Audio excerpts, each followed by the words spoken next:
You ask Tiger to solve. This deals with linear equations with one unknown. The final result is y equals 5. Let's solve it step by step. Group all y terms on the left side of the equation. Subtract 2y from both sides. Group like terms. Simplify the arithmetic. Group like terms. Simplify the arithmetic. Group all constants on the right side of the equation. Subtract 14 from both sides. Simplify the arithmetic.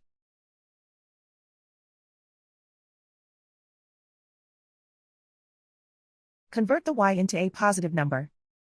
Multiply both sides by -1. Remove the ones. Simplify the arithmetic. And so the final result is y equals 5.